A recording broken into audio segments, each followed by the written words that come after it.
This is a Film Stories original podcast. Love this podcast? Support this show through the Acast supporter feature.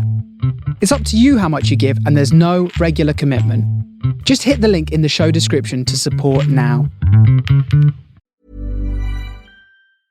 My dad works in B2B marketing. He came by my school for career day and said he was a big ROAS man. Then he told everyone how much he loved calculating his return on ad spend. My friends still laugh at me to this day.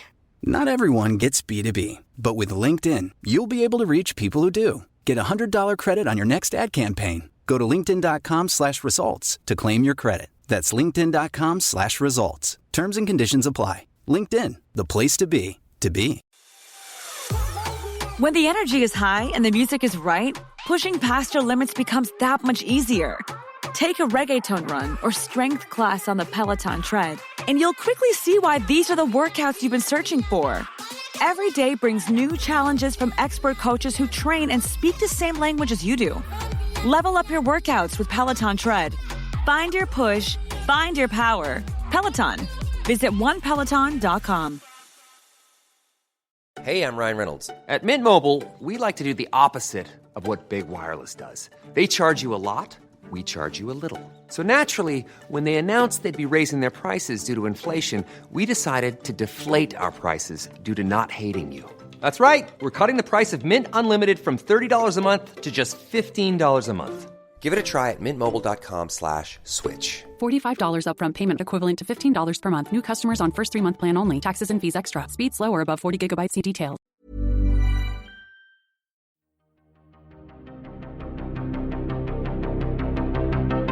This is Writers on Film, the only podcast dedicated to books on cinema.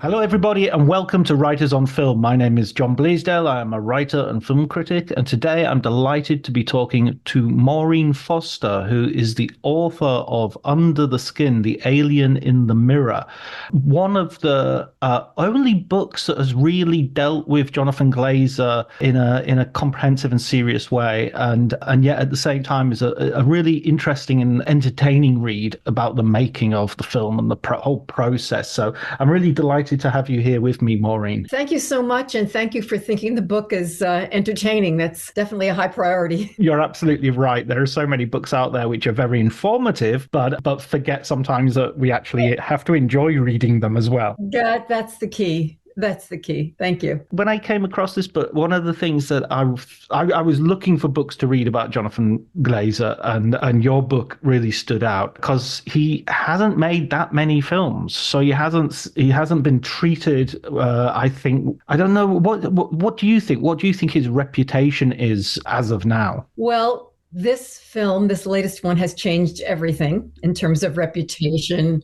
exposure, how seriously he's being taken. And prior to that, as you said, he had very few films. I mean, if you compare him to other filmmakers who in a 20-year period would have 10 films or 5 or 8, and he, prior to Zone of Interest, had 3. And it's because he does exhaustive preparation. And I remember the article in The Guardian, one of the things I read in preparing for the book, the title was, How Did This Masterpiece Take a Decade? Because it was 10 years from his last film, Birth, until Under the Skin came out. It was a shorter distance between Sexy Beast and Birth, only 4 years, but between Birth and Under the Skin and Zone of Interest, a full decade. And it's because that's the kind of filmmaker he is. And that's the answer to your question. That's the kind of filmmaker he is. And don't expect him to come out with another film in 2 years. It's not going to happen. But, when you see his films, I think it's all there on the screen. I think all of that work is there on the screen. In the beginning of your book, when you talk about how you came across the film itself, Under the Skin, what was your sort of general view of Jonathan Glazer? Had you already seen Sexy Beast, or what was your opinion of him prior to Under the Skin? I had seen Sexy Beast. It was such a long time ago. I remember really enjoying it. Fabulously charismatic movie. But I think, as I talk about in the intro to the book, it was that poster that captivated me. I mean, I hadn't thought about Jonathan Glazer in years, I don't think, but that Neil Kellerhouse poster just hit me on so many levels, mainly because it gets you thinking, what is this film? Is this a love story? Is this a science fiction movie, or is it a fantasy movie? There seem to be stars in the background. Is it about the cosmos? I mean, it's a great, and and that was outside my local movie theater, my local Laemmle Theater, for about 2 months before the film opened. And I thought, I've got to see this. And then, of course, after I went to see it, I went back again and again. It was my local theater. And then I started taking notes. And, I always wanted to, I started out as a film critic many ages ago. And, criticism is short, as you know, it's brief, it's to the point. But I always thought it would be so nice to go very deeply into just one film, the way you do in a page instead in a whole book. And after I saw this film twice, I said to myself, this is that film. This is the one. And then I just kept going and started writing and started taking notes, evolved from there, So you were like in search for it. You were the iceberg looking for the Titanic. Well, kind of passively. Over the years, I see a film I love and I think, what I want to write about this one. And there have been a couple, I won't name them. There are a couple I thought about, but this one, because there is so much going on, I thought this is the one. I will have the journey, the adventure of really diving down into this film. There's going to be a lot here. And that was the one. It was wonderful. Yeah, I think what you've just said happened, is about to happen, or is happening at the moment with Zone of Interest. It's getting a lot of people suddenly interested in Jonathan Glazer who might not have been interested before. No. I think that happened to me when I saw Under the Skin. Because when I saw Under the Skin, I'm not even sure if I'd seen Birth or if I'd seen Sexy Beast, or if I sort of considered them particularly, even if I had seen them, if I'd thought about them as, because I remember Sexy Beast came out in the midst of a kind of glut of London-based gangster films. But I saw and Birth came out when there were quite a few Nicole Kidman films around, and yes, she was having a bit of a run. Eyes Wide Shut had just come out, I think. And then, but when I saw Under the Skin at Venice at the film festival, and it just blew me away. It was just so unbelievable. I just immediately knew it was the best film in the festival. It was right up there. It should have taken home a big prize. And it made me go back and watch all of his other films with a new eye. This guy's a master. This guy needs, attention. So I can totally relate to your seeing in the film enough substance to justify an entire book, but also the wish to spend that much time. There aren't that many films that you would want to devote that much time to, but this is definitely one of them. It is. And just a quick word before I go on about the Venice Film Festival, since you were there. When I interviewed the film's editor, Paul Watts, he told this funny story about the Venice Film Festival and how he was sitting there with John and with the producer, and they started hearing some booing from one side of the theater, and they were going, oh, and then they started hearing some cheering from another side. And then it was booing, more cheering, more booing, more cheering. And Jonathan was, he wasn't prepared. And then the producer said, hey, John, this is what you wanted, this controversy, and this is what you probably expected. And that is that film. People have very strong reactions to it one way or another. And Now, before I just digressed to Venice, the book itself. So the book, I was really planning to write a kind of monograph like the BFI books, the little ones, which I love. And so I was prepared to do that sort of format. And I started writing, and I had about 80 or 90 pages, which would have been the right length. But they were at the time, I think I did pitch it to them. They, for various reasons, not interested. And of course, Glazer was not so you can see why they said, not that many people saw this film. We don't know about this. Maybe later. They said, call us in 5 years. So anyway, I went on to look for a publisher. And the publisher I found said, okay, well, we want this book to be, a full-length book, not just a little monograph. And so from there, it became even more exciting for me because I knew I would have to have not just the BFI type of an overview, but I'd have to do all that research into the making of the film and do some more things too that excited me. And then I had the book that I ended up with, which is 3 sections. So the book evolved in part because of the response I had to my proposal. And it all turned out so great because it wasn't what I initially thought it would be. I thought it would be my favorite BFI is the birds. The Camille Paglia. I've got that. I've got that one. I've got the Thin Red Line one. I've got a few.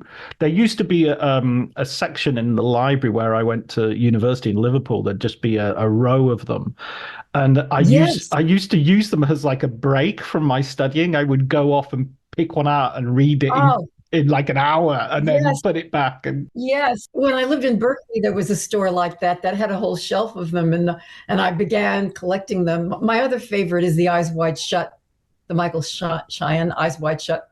That's a great one too. I've read his. He did another one on the Thin Red Line. Still the BFI, still the same series, but he's a great writer. Really interesting. Really. Yes, wonderful. Loved it. You said earlier that you wrote some criticism in the past. What was your approach to how did you end up here? How was your? Okay, so my very first journalism, my very first writing, professional writing was reviews and interviews. So I wrote for what at that time was called Andy Warhol's Interview. They later changed it to Interview Magazine, which I'm sure you know.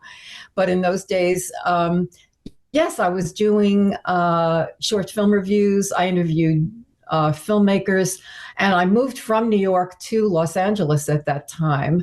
But I realized I didn't really like film criticism. I'm not really into picking things apart, criticism. It's not the negative side of it was not my thing. It didn't appeal to me. And so I got out of that. I did some more journalism, and then I started writing novels.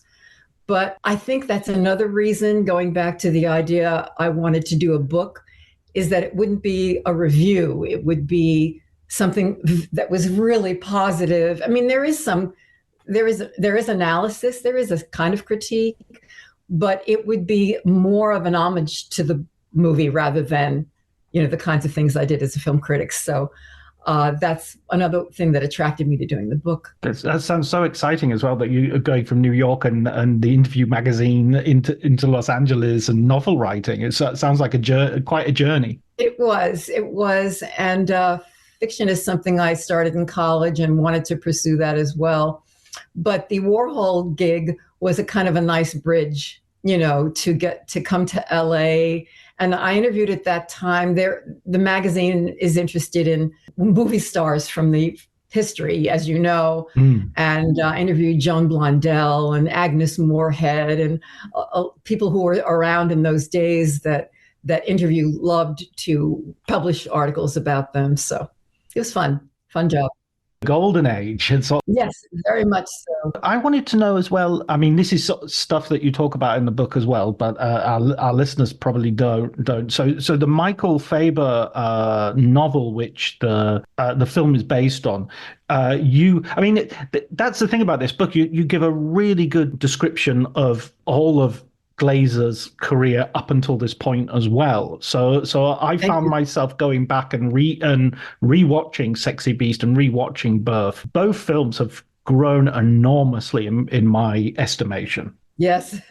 Birth, I think, is perhaps the one that is least known. I think Sexy Beast has sort of entered into the culture because of Ben Kingsley's performance. Ray Winston is, of course, wonderful. Birth, I think seems to be more difficult to actually get to see. It's not sort of out there as much. Birth wasn't as well received. I think there was controversy at the time over the child and actor and the circumstance of him. You know, as you recall, there's a scene where the child's in the bathtub or she's in the bathtub. I don't know, bathtub scene.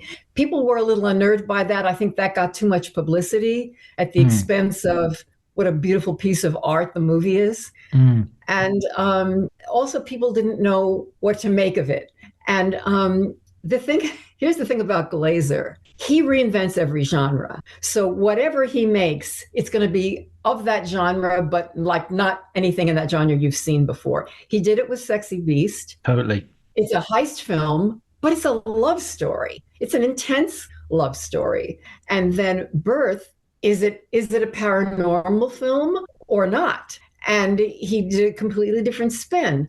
Under the Skin, it's science fiction, but it's a journey of an individual, I'll call her a person, but a being, and it becomes her journey. It's very personal. It doesn't have that much to do with science fiction once you're in the story. And same thing with Zone of Interest. Yeah. So many Holocaust films out there, but he did something that's never been done. He took the perspective of this family living next door, not the perspective of Nazi Germany or the victims of the Holocaust. He did something completely new. And that's what he does. And I'm sure he'll do it again. Gad Dove talking about his girlfriend, his wife, and saying, I need you like a rose needs rain. It's just like, and it's like, he's Ray Winston. He's the Borstal boy from Scum. He's this, hard man, rock hard, and all the rest of it. And yet he's just so wonderful. And opposing him is Gandhi, for crying out loud. I know the casting's so brilliant. And, John, if you haven't watched it, there's a DVD about Glazer's films up until before Under the Skin, actually, and about his whole career. And there's some very funny videos and things in there about how he cast Sexy Beast and how he cast his. If you watch it, you will laugh. It's just.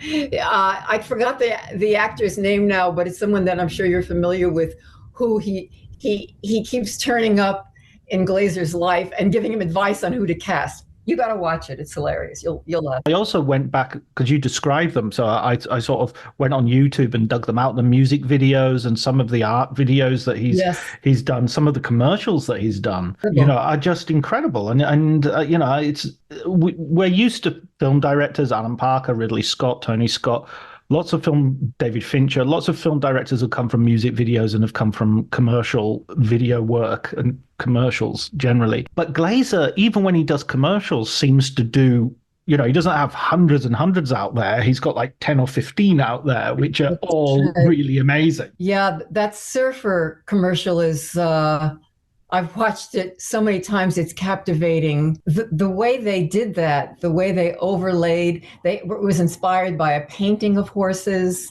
Then they overlaid the images, and it's just a work of art. And that's how he approaches commercials or music videos or anything. And a lot of Walter Campbell, who was in advertising and wrote the script for Under the Skin, he's one of several people who worked with Glazer back in those days, and continued to work with him when he moved to features. And then also Glazer, as you know, goes back and forth. He still does commercials, and he all along, because you need to do that, you need to have the income.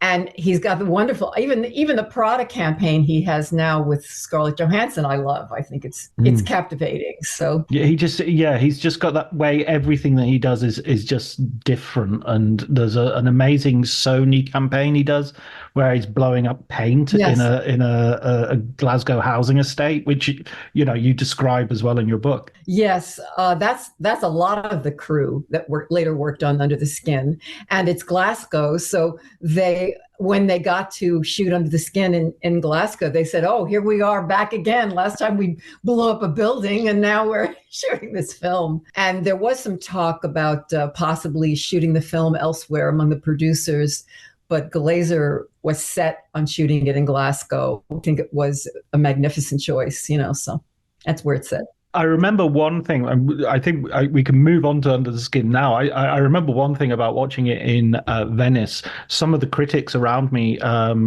as we left the screening, I saw it in the press screening in the morning, and they were, the non-English critics were really baffled because they couldn't understand the Scottish. So They were like, why didn't it have subtitles? We needed subtitles for the English, because you usually have, subtitles for the language where you are, the festival language, and that's it, or the English subtitles for foreign films, but not in this case. It was an English film, so they didn't have they only had the Italian subtitles. That's right. It's funny. And it does provide some of the moments of levity in the film, which are welcome, when they speak and you can't really understand them, and it's funny.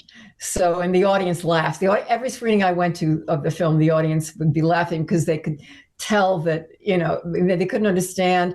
And then there's a scene when she stops to talk to the first guy who doesn't get in the car, one of the early ones that she stops for. He doesn't get in the car, but she's asking for directions, and the audience is laughing. They can't understand him. And then Scarlett starts to repeat some of what he's saying in her proper British English. And I had a feeling she was doing it so that the audience would understand, because she's kind of providing the subtitles, and it was funny. The casting of Scarlett Johansson, one of the things that surprised me on reading the book was how young she is, because she's difficult to sort of get where she is age-wise, because of course she was a child actress. We'd seen her already in Ghost World. We'd seen her already in The Man Who Wasn't There. Lost in Translation is before this as well, but she's still quite young. So it's like she's been around for a while, but at the same time, she's still very young when she makes this. She's still young. I mean, when Sofia Coppola cast her in Lost in Translation, she was 19, and people told the director, she's too young, for this. And they said, no, Sofia said that she's perfect.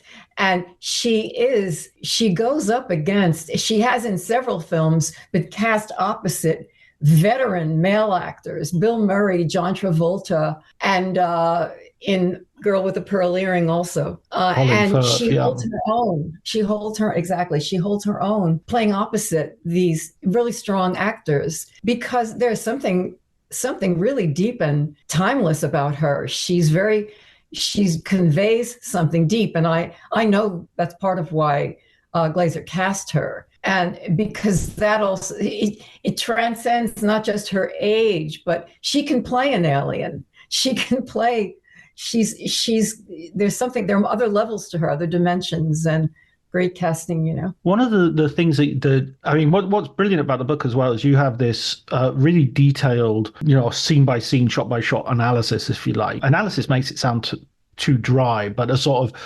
description of your viewing of the film, basically. Yeah. Well, what made you take that approach? I mean, I think that's a great way of doing it, but what was your sort of thinking? Analysis, I agree with you. It's kind of a dry word that doesn't capture it. I usually think of it as, I think of it as a tour of the film, because I go from scene by scene. And I think that as I embarked on this, what was most compelling for me, and what drove me, was the emotion I had over the film. And that's why this was the easiest way for me this was the portal I found, just to give a tour of the film, talk about what I experienced watching each scene from scene to scene. And then later on in the book, I go through the making of those scenes. And so it was nice to first do the emotional part and then do the nuts and bolts part.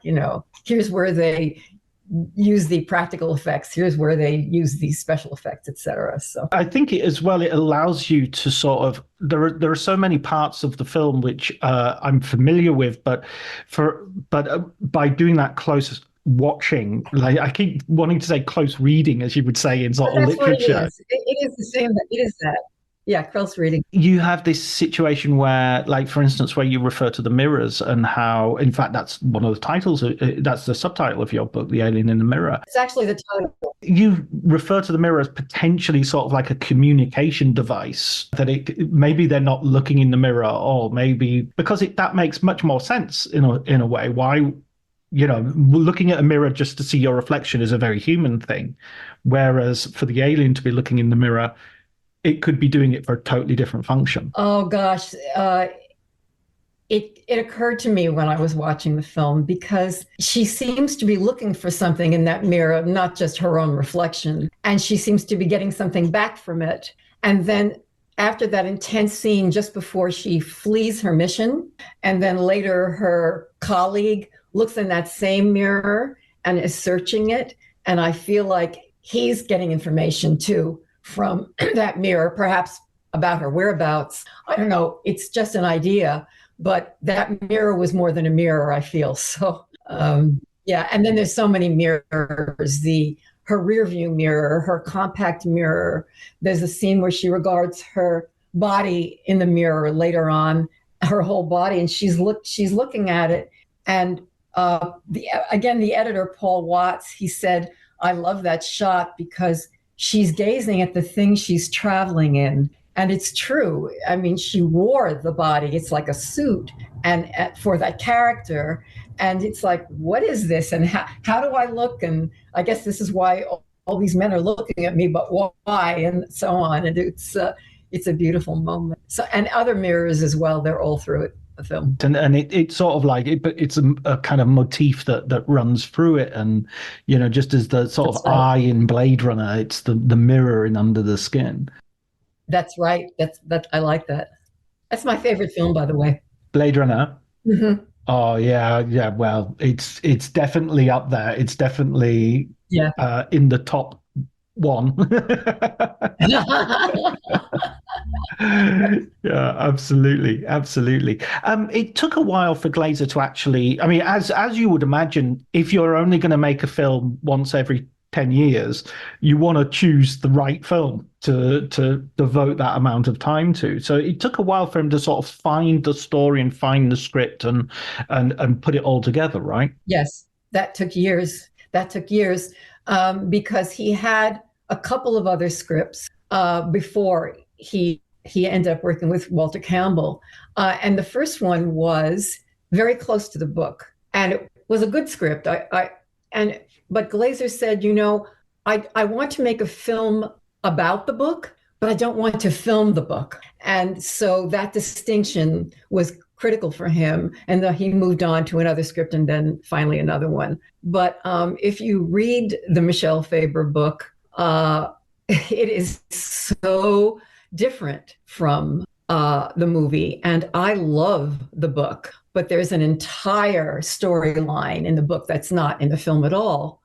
So I urge everybody to read the book, because then you get both. You get her story, which is in the movie, but you also get this other story about these aliens, which is quite fascinating. And it's very dramatic and intense. And it's also very cinematic. But to have done that and do the story of the woman, which is what he did, would have almost been too much. And he did eventually arrive at focusing on her journey, and that's it. And part of that was necessary financially, because the first budget they did after the first idea he had was closer to the book, and it was a $40 million, I'm saying dollars, but whatever that is, and they could not raise it. And it was his Channel 4, the Film 4 producer. Now, I can't think of her name at the moment, but it'll come to me. She worked on Zone of Interest too.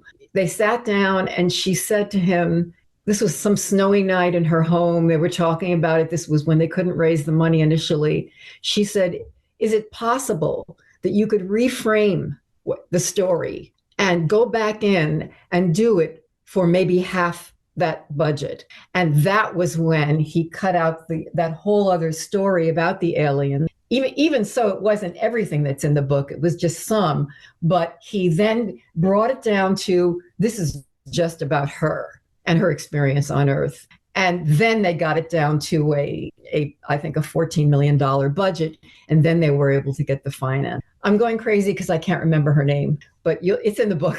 She's one of the producers on Zone of Interest too. Her company's called House. And I quoted her in the book a few times, but I mean, that process of sort of narrowing it down, and I love this idea. I mean, I read the book before I saw the film, and so I was kind of sitting there thinking, okay, this will be interesting how he does this. But I'm so glad he did it the way he did it, because as you say, there's nothing, far from there being nothing wrong with the book. The book is great, but it's a different animal. It's more a sort of horror story, and it's more allegorical and in science. It's more straightforward science fiction wise as a genre.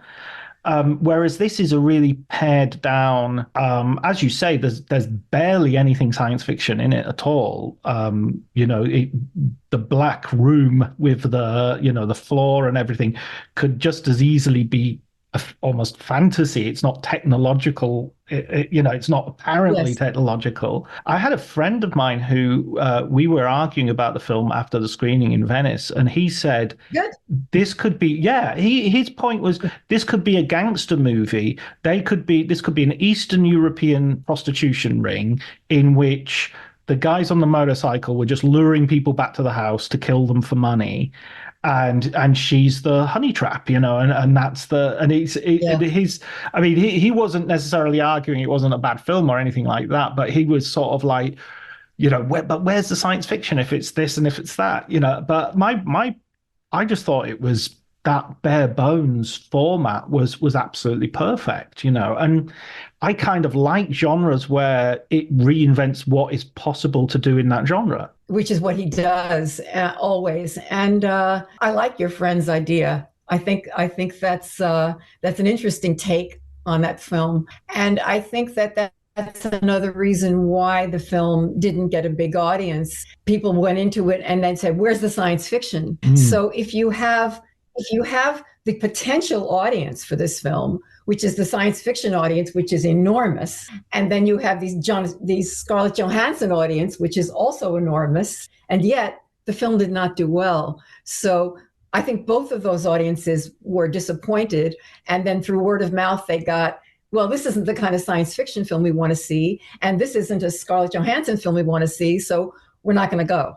And so it created a marketing problem also and everything else. But I like what you said about how the book is a different animal from the film, because the animal theme in the book is part of what I really liked about it. And it is allegorical, and it is, I know in Michel Faber, in some interviews he did when he wrote the book, he said, I know people think this is some kind of vegan manifesto because it's taking how we raise cattle and using how they raise humans, and using that as an allegory. And it's so horrific, as you said. It's a horror film in that book, but it's a powerful allegory, and it's pretty hard to pick up a hamburger after you read that book. And but I agree with you. He took all of that allegory, he took all of that out, and initially he never really went into that very much. And then later he took more out in terms of, there was a time when he had some of those aliens and their lives, an alien couple living on a farm, he had them in the script, all that went. And he did say, this film is going to be just about her. We're going to follow her around Glasgow, and that's the film, and it's only going to cost X. And he was right. And it gave him in the end, it gave him a great film. So it was the right choice. And this is what they've said about a lot of films. Sometimes those budget restrictions are how you end up with something great. One of my favorites.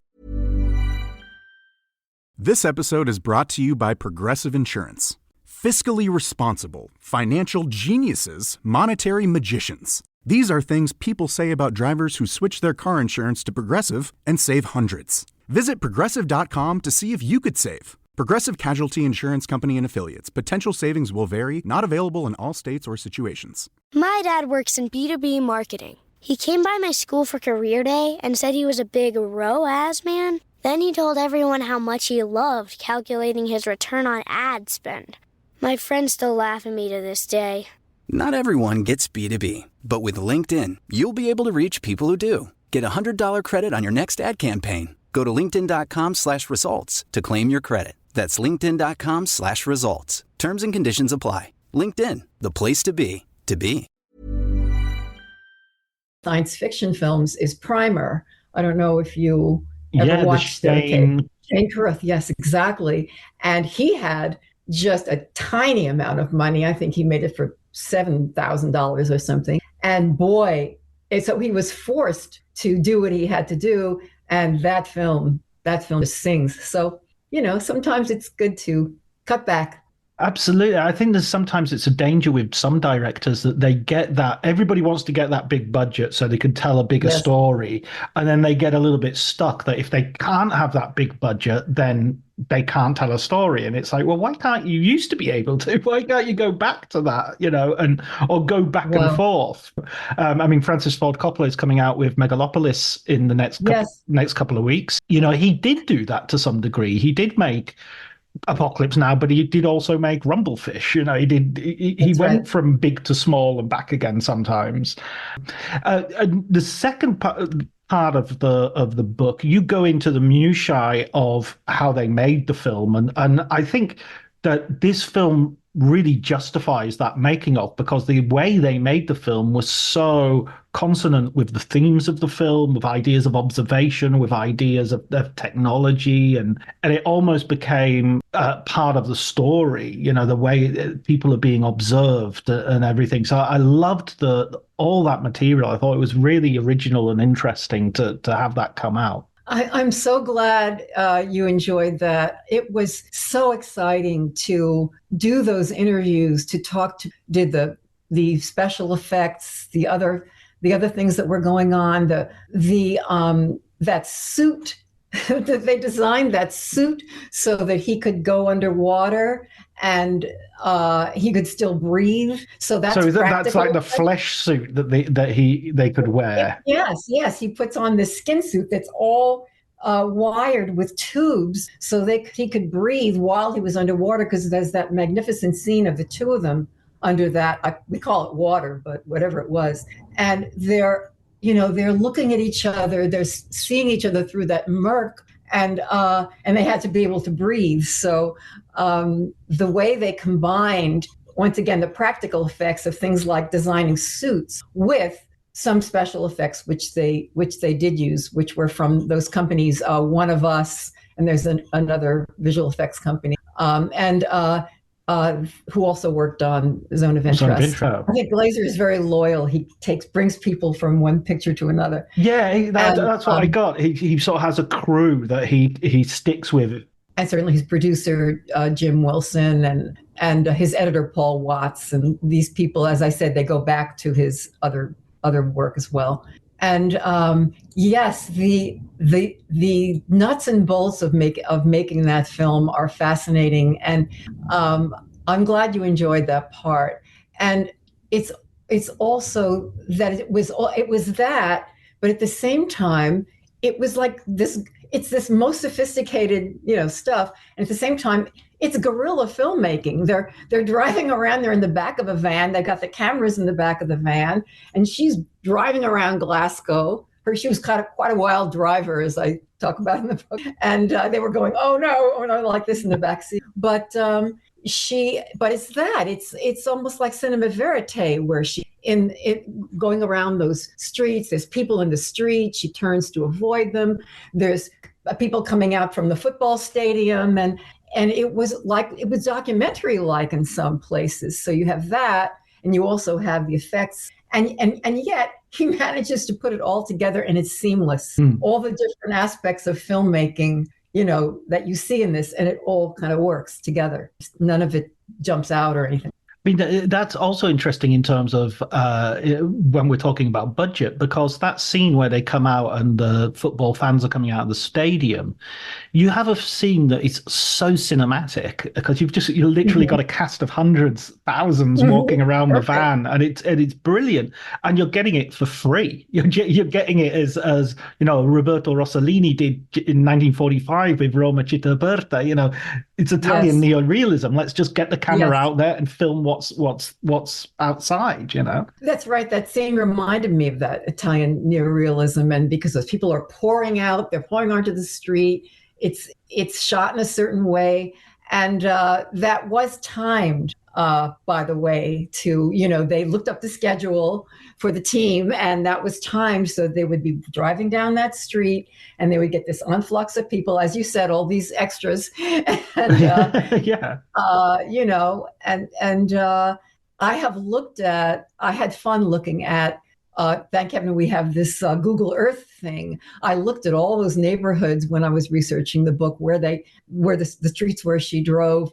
And it's so much fun to see those bars and shops and things in the background exactly as she drives past them. And it's got such a sense of place. And then you think about it of being an alien. I mean, and you have a situation in which you have a completely communal experience. There's this massive community outside there, which is this football crowd who have just experienced a communal, and this must be the most alien thing to you, the most alienating thing to you, because you're there alone. You don't know what football is. You don't know what these people do and it's just, I just think that scene's remarkable. And then later on, we have sort of scenes of like Scotland at its most naturally brutal, sort of the Scotland of the waves and the beach and then the forest and the snow.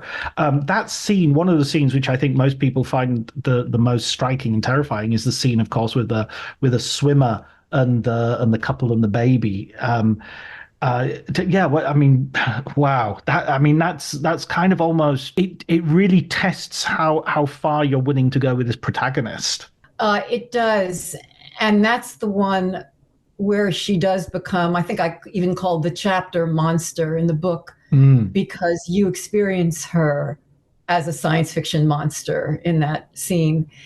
And they looked at, the location manager, that's Eugene Strange, looked at beaches all over, and they had originally looked in the eastern part of the country, but it was on the west coast that he found Auchmithie, which was that beach, which is so perfect because it's got those jagged cliffs, which are like these big teeth almost. They're so menacing.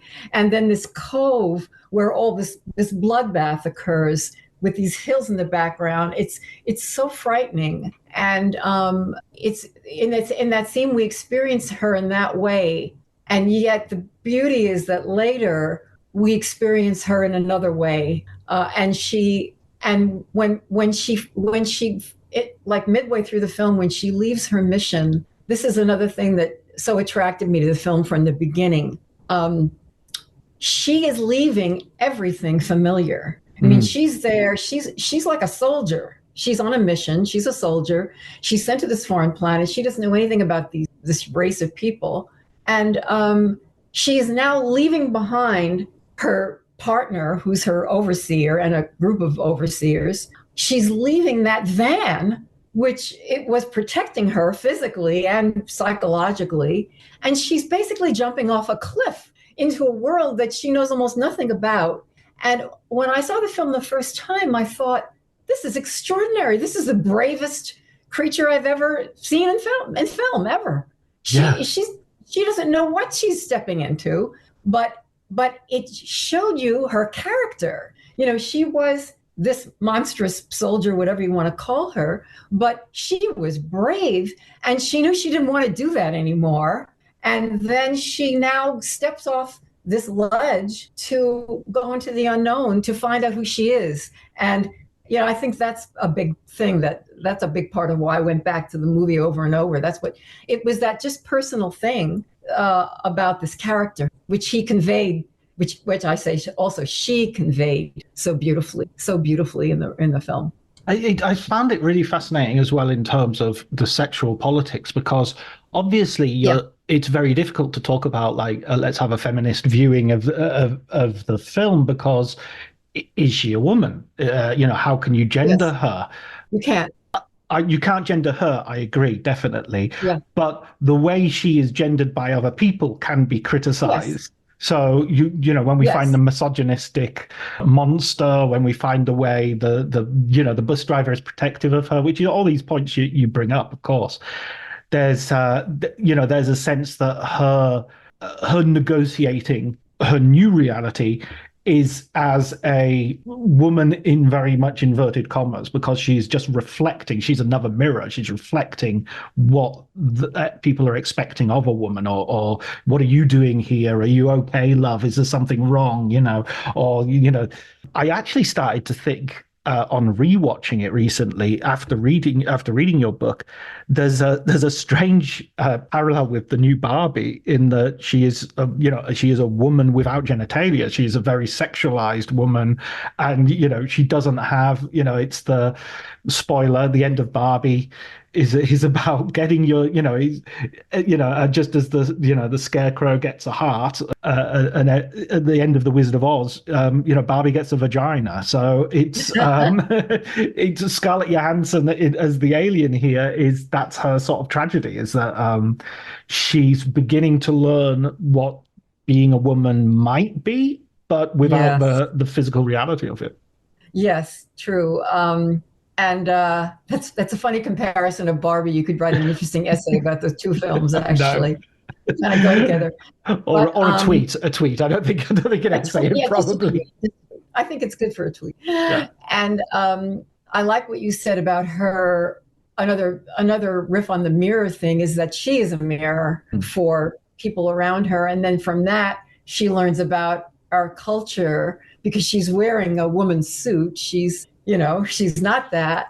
But then when it's ripped and it comes down and we look at the alien, and the alien doesn't appear to have a gender. So then she's not only pretending, we don't know if there's gender on her planet even. We don't know anything. So she's pretending, not only she has to live as a human and then also as a female, not knowing what either of those things is. And that is such a poignant moment when she pulls down that suit, and then we see a being, and it's almost like I want the sequel. It's like I want to know who this is really. But of course, we do know who that is really, because we saw what she did in the second half of the film. So the first half is the script she's following as a soldier, but the second half is her. So we do know her heart. Yeah, that's an interesting point, isn't it?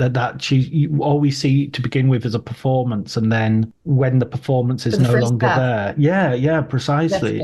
That's right. And then it's the being. The being is now on an adventure on her own. And it's playing so much with Scarlett Johansson's sort of celebrity as well, because gosh, unrecognizable. Yes, it really is. When you see that scene where she falls down in the street, I always find the most disconcerting, just because you don't see Hollywood actresses fall down in streets unless it's some sort of crazy sort of bridesmaid style comedy where it's done for yucks. Just that idea of somebody tripping up in the street is so sort of vulnerable and strange, and it's the reactions of the people around her. And terrific scene, and they had rehearsed it in London in some neighborhood initially, and it was disconcerting because nobody stopped to help her, and they thought, oh my God, if with all these people in London nobody's stopping, what's going to happen when we did in Glasgow? But it worked out, and people stopped, and they got what they wanted. But it's hilarious. And so we get a sort of fairy tale, and as you were saying with the genres, it just so much. There's like fairy tale in here. There's a rose with some blood. There's a forest. There's snow. There's fire. It's all, I mean, when I watch the trailer of this film, it's like watching a trailer for an Angela Carter short story. It feels so out there. There's something so uncanny about it. That's the word. That's the word. Yeah, and it's uncanny. It's got it all. Uncanny. I like the fairy tale aspect of it that you mentioned. And then the poetry of some of the shots. I mean, that scene where she's handed the rose by a stranger in another car, and then she looks at the rose, doesn't know what it is, I assume, and then she's handled it. So now there's blood on her hands because of the thorns, and she's looking at it. And it's like, and of course, I can't resist this blood on her hands thing because she's there killing people.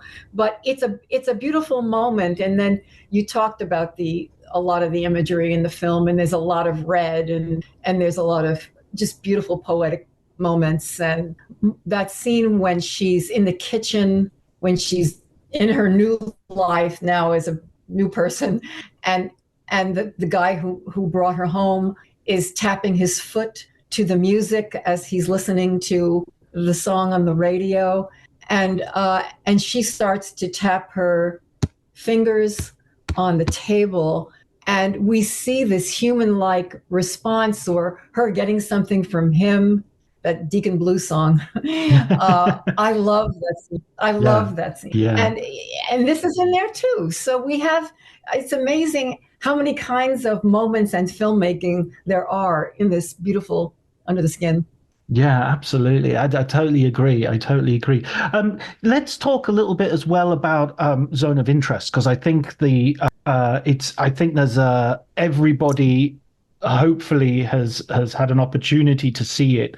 I watched it. I was very fortunate enough to watch it at Cannes last year during the premiere, and it was for me the best film of last year by maybe the best film for several years by a country mile. It's very funny when you see a film in a film festival. You want to go outside and you want to talk about it, and usually you can gauge how good the film is by the amount of discussion there is and how lively everybody is.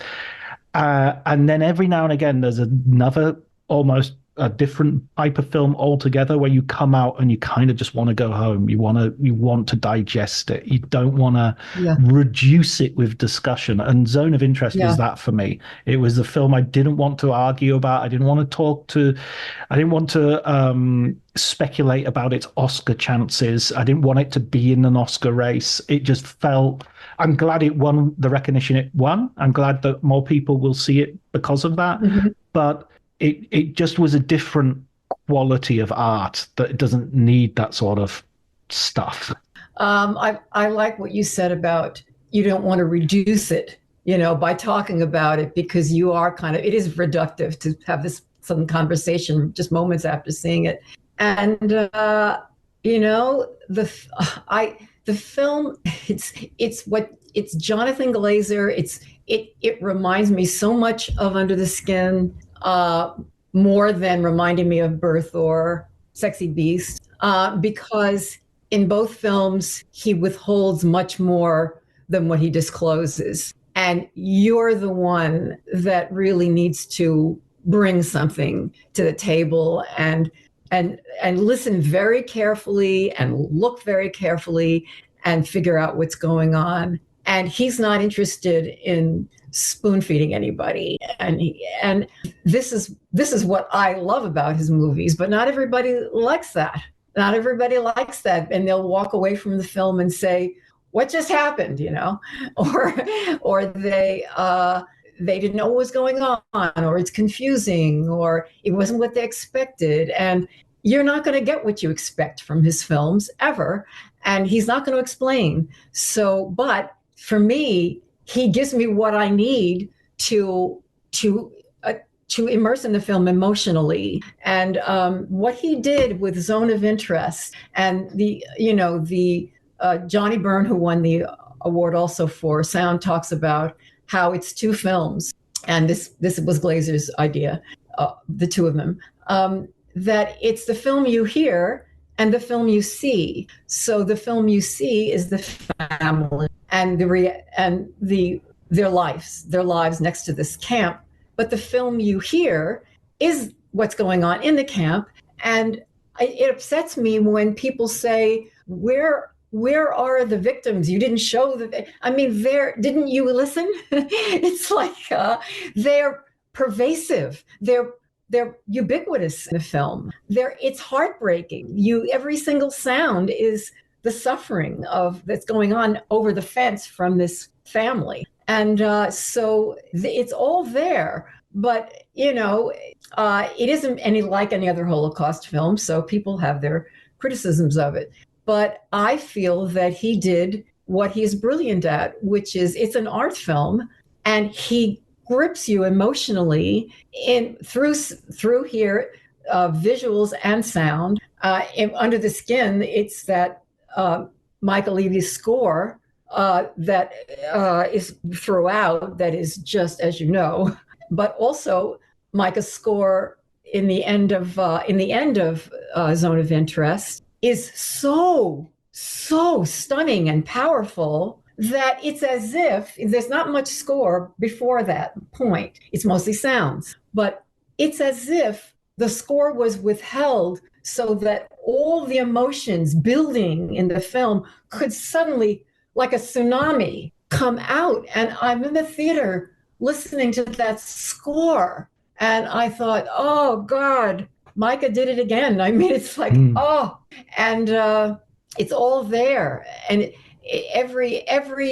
all those sounds that you were hearing from the camp through the whole film, now you're hearing the screams. Now you're hearing the screams of the people you didn't see, or I don't know. So for me, it's all there. It's all complete. It couldn't be more complete. And so if I see a review, I won't name any names, but if I see certain reviews where they say, oh, we didn't get it. We didn't get that there was enough of, it's hard to see that. But people are on different radars when they watch films. They look for different things. It's fine, but I think it's all there.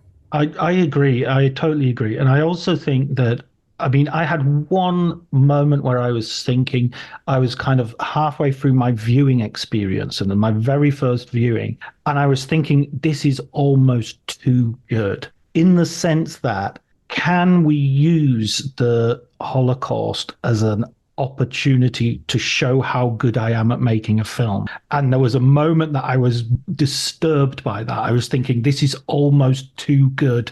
As look at me, I'm making the best Holocaust film in this really austere, interesting, intelligent way. And then the scene, and so we're going to spoil the Zone of Interest, I'm afraid, the scene where they went to Auschwitz in the modern day, yes. Suddenly that, for me, answered that criticism. It said, I know. This is where it actually happened. Everything you've just seen is a fictional recreation, is seen through art, and this is what remains today. So really, if you want to see it, here it is. And seeing the women cleaning it, it was like, those women are doing jobs which are just as important as me making this film, because all we can do is clean the screen in front of what remains of history. And that just moved me so much, that an artist would have, frankly, the humility, but rightfully have that humility, justifiably have that in front of the enormity of his own subject. And it's just like, you got me. That's it. I have nothing more to say. I want to go home and think about this. I love what you just said. That really does answer the question about, here's my film, and here is the reality of what the film is about. And I think it does that. And it does, it succeeds, as you said, it succeeds at that. And there's always going to be the issue of, when something is so extraordinarily horrible as the Holocaust, then you make a film about it, there's going to be that question. It's like, well, what are you doing? Showcasing your filmmaking ability. But you're right, that last sequence really does respond to that. And I feel that the film is so respectful also that it really should answer, and it is humble too, like you said. It should answer those criticisms pretty well. It does for me anyway. Yeah, certainly. And I watched it this weekend and I was thinking, this family are kind of likable, there's the birthday present and the this and the that, and she's the gardens, and if you take away and you only glimpse the horror. I remember somebody as well saying to me, why don't you see any Jewish people in the film? And I was like, well, you do. You see them, they're actually working there as well as hear them. You see them working there. They were like, no, they're different categories of prisoner, they're different. And I was like, no, they're not. Because the mother says, as she walks out, you have Jews in the house? And so the girl who is the most put upon domestic servant, she turns around to her and says, "I'll have my husband spread your ashes on the field if you upset me again." And so it's the people are there. The fact that some people can't see them is not the film's problem. It's the invisibility that those people had via the regime, but they're there. They're on the screen. Yeah, and I like that idea about their invisibility. And I mean, there are people in the house, but when you use the word invisibility, I realize that the part of that is that the Jews were it was desirable for them. They wanted them to be invisible. They wanted to wipe them out. So they're non-entities in that perspective, the way they're viewed by the whole Nazi mentality. So that's another thing that makes me feel that Glazer very aggressively makes that point with all the sound by saying, well, you want them to be gone. You want to wipe them out from the earth. But I'm going to put them in your face with their cries and their, and so it's powerful. And what you were saying about the family, they're almost likable, etc. That was important because these aren't monstrous creatures from outer space. They're human beings that did this. So we need to look at that human beings were capable of this. And then at the same time, they have what interested me, John, is he has a scene with Haas's character before he's sent away before he's relocated, where he goes to say goodbye to his horse. And it is very moving scene. And he says, "I love you," to his horse. And it's like any human being who's attached to an animal who feels love and can love. It's a beautiful scene. And there's no equivalent scene for his wife, Hedwig, where we glimpse something like that. And that's there for a reason. And I think it's because this is a human being who is responsible for this and is accountable and was later executed and so on. But let's not make a mistake. These are human beings who did this. So I wondered why he didn't have a moment like that for the Hedwig, but I feel it was quite deliberate. Instead, we have her horrifically, putting on lipstick from a prisoner and things like that. So, he kind of goes the other way with her. I know. But I mean, her relationship with her mum is so, they're so pleased to see each other and they're so, these two drawers will be yours and it's just so normal. Yes. And, there's yes, normal, exactly. Normal monstrosity or monstrous normality. I'm not sure which is worse. And I think I know the speech was controversial. I didn't find it at all controversial, to tell you the truth, that he gave at the Oscars. I think that normality is about showing us that this could happen today and now is happening today. So that's right. The same normalizing of inhumanity. That's right. And this could happen, this can happen, this is happening. I mean, I think that's part of the reason people make films about the Holocaust, to keep reminding people and to make people look around. But yeah, it's this speech, I think, was misinterpreted, but that's. I would have just changed a little bit of the syntax. I mean, I think there was a slight problem with syntax. Yes. But I think apart from that, there was a lot of willful misinterpretation. It allowed an opening for a lot of people to willfully misinterpret what was clearly meant to be said. He was not refuting his Jewishness; he was refuting the use of his Jewishness to justify, and the use of the Holocaust to justify inhumane, terrible acts. Maureen, one last question.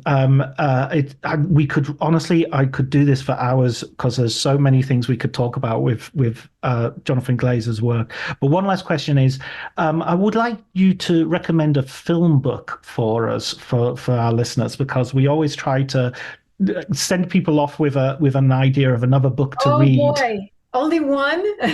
Nobody ever chooses one. Nobody ever chooses one. I'm right by my bookshelf. I'm just going to grab them. Yeah, go ahead.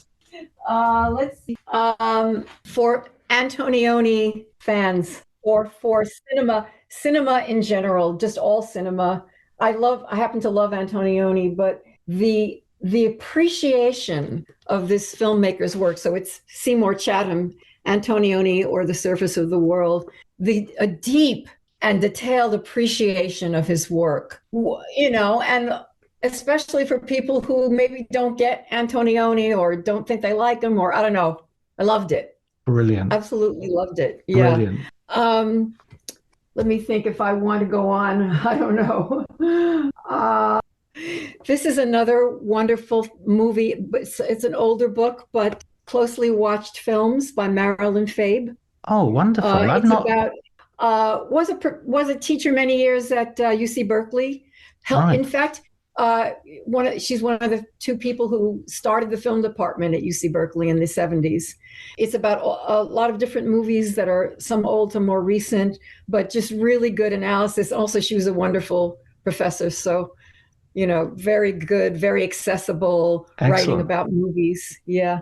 Oh, what's brilliant. your favorite book about? What are some of your favorite books about films? Oh man, I've done over 150 episodes. I would offend too many people if I say. I don't know.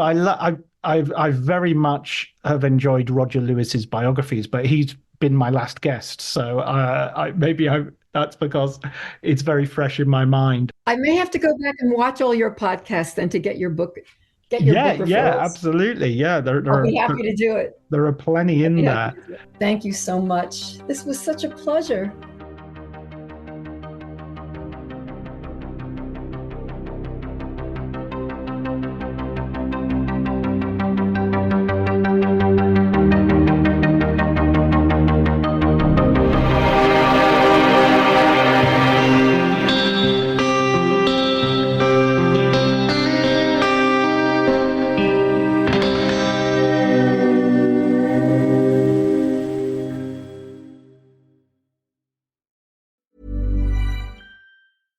If there's one thing that my family and friends know me for, it's being an amazing gift giver.